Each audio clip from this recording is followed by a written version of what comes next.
Guys ഇന്നൊരു important വർക്കുണ്ട്. എൻ്റെ SATC കുട്ടികൾക്ക് പ്രൊജക്ട് പ്രസൻറ്റേഷനാണ്.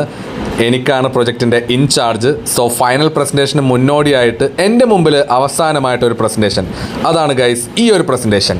സോ ഇതാണ് പ്രൊജക്ട് പ്രസൻറ്റേഷൻ്റെ മാർക്സ് സ്പ്ലിറ്റപ്പ്. അവരുടെ സിലബസ് പ്രകാരം ഔട്ട് ഓഫ് 25 മാർക്സിലാണ് പ്രൊജക്ട് പ്രസൻറ്റേഷൻ കണ്ടക്ട് ചെയ്യേണ്ടത്. അതിൻ്റെ സ്പ്ലിറ്റപ്പാണ് നിങ്ങളിപ്പോൾ സ്ക്രീനിൽ കണ്ടുകൊണ്ടിരിക്കുന്നത്.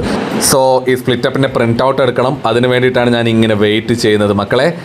സോ ഈ പ്രൊജക്ട് പ്രസൻറ്റേഷൻ എന്ന് പറയുമ്പോൾ നമ്മളൊരു സബ്ജക്റ്റ് പഠിപ്പിക്കുന്നത് പോലെ അല്ല കാര്യങ്ങൾ. ഒരു സബ്ജക്റ്റ് പഠിപ്പിക്കുമ്പോൾ നമ്മൾ നന്നായിട്ട് ആ ഒരു സബ്ജക്റ്റിലെ ഓരോ ടോപ്പിക്കും പ്രിപ്പയർ ചെയ്യും, എന്നിട്ടാണ് കുട്ടികളുടെ മുൻപിൽ പോയി നിന്ന് പഠിപ്പിക്കുന്നത്. ബട്ട് അതല്ല കേസ്. കുട്ടികൾ പുതിയ ടെക്നോളജീസൊക്കെ ഉപയോഗിച്ചുകൊണ്ട് ഓരോ പുതിയ പ്രൊജക്ട്സും ചെയ്യുന്നു. സോ നമ്മളും അതിനനുസരിച്ച് അപ്ഡേറ്റഡ് ആവണം.